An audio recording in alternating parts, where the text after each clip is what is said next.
Le plaisir est mien de vous retrouver, Madame, Monsieur, bienvenue à ces bulletins d'information sur Mandiko Télévision. Il est 9h30 à Kinshasa, 1 heure de plus dans la partie est du pays. Commençons ces bulletins avec cette nouvelle en brève. Le chef de l'État, Félix Tshisekedi, est arrivé dans la ville de Kisangani, chef-lieu de la province de la Tchopo, au nord-est de la République démocratique du Congo, ce mercredi 23 octobre 2024, en début de soirée. Accompagné de plusieurs membres du gouvernement, Félix Tshisekedi s'est rendu dans la ville notamment pour l'inauguration de l'aéroport de Bangoka ainsi que des infrastructures publiques réhabilitées et construites par le gouvernement pendant son mandat. À noter que c'est la première fois depuis son mandat de se rendre dans cette province.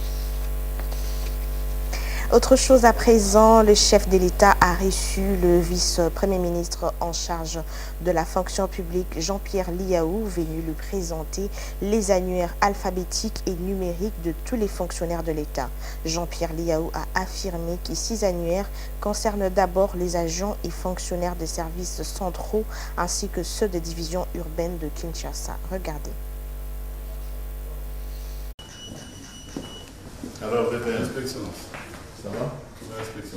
Transmettre au premier fonctionnaire du pays, Félix-Antoine Tshisekedi Tshilombo, chef de l'État, les annuaires alphabétiques et numériques de tous les agents et fonctionnaires de l'État certifiés et réguliers dans le fichier des références de l'administration publique, FRAP, après les opérations de l'identification biométrique. Tel a été l'objectif de la rencontre ce mardi soir du vice-premier ministre, ministre de la fonction publique, Jean-Pierre Liaou, à la Cité de l'Union africaine.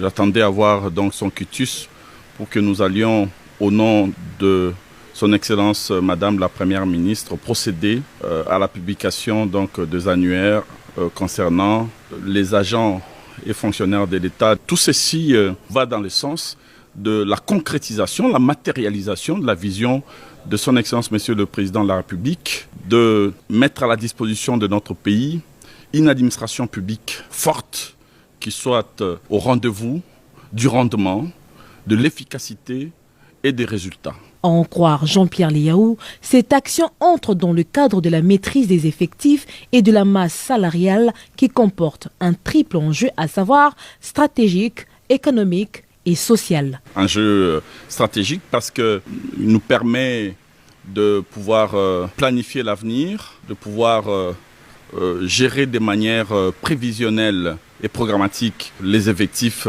des agents et fonctionnaires de l'État, avec évidemment une visibilité sur le recrutement, une meilleure gestion de carrière, mais aussi surtout une fluidification, un jeu économique, tout simplement parce que ceci nous permet de faire des économies substantielles en luttant contre évidemment tous les agents fraudeurs, les fictifs, les cumulards, tout ce qui plombait un tout petit peu l'enveloppe salariale.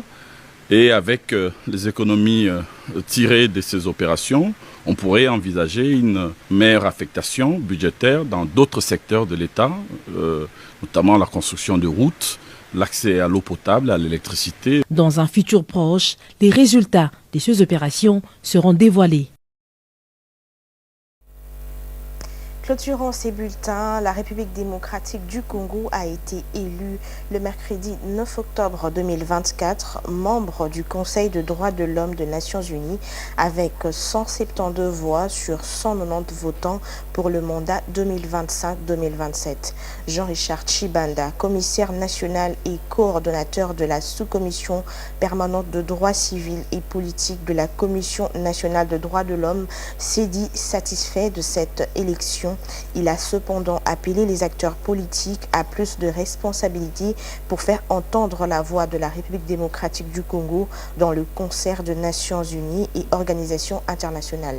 Il était au micro de Merveille Loabea et Déo Chilombo. Oui, le passage ou l'élection de notre pays au Conseil des droits de l'homme des Nations Unies c'est une bonne chose pour nous. Je suis très fier de ça. Pourquoi? Parce que la situation qui traverse aujourd'hui notre pays nécessitait à ce que nous soyons représentés dans différents niveaux, dans différentes institutions, tant nationales et au niveau régional qu'international ou mondial.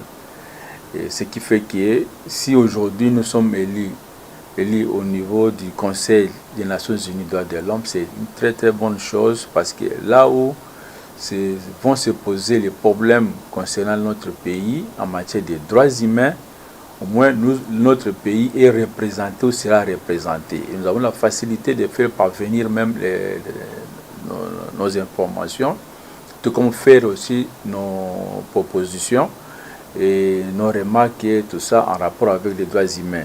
Et là, ça nous permet même, nous, Commission nationale des droits de l'homme, de pouvoir être vraiment aisés, parce que nous participerons facilement dans ces travaux. Déjà, nous participons le fait que nous avons le statut A. Donc, avec notre présence au Conseil des Nations Unies, nous sommes très à l'aise, parce que ça va nous permettre, et nous, au niveau de la CNDH, et le gouvernement, donc à partir du ministère des Droits humains, facilement nous pouvons collaborer pour pouvoir faire avancer les questions en rapport avec les droits humains. C'est bénéfique pour nous. Et le fait que nous allons commencer à travailler ou participer dans ce genre de travaux à ce niveau-là,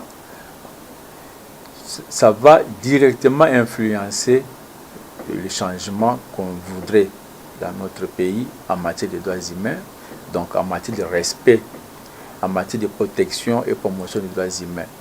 Tout ce que nous pouvons demander, c'est que nous puissions aller davantage de l'avant et positivement, qu'il y ait un engagement vraiment remarquable dans le respect des droits humains dans notre pays.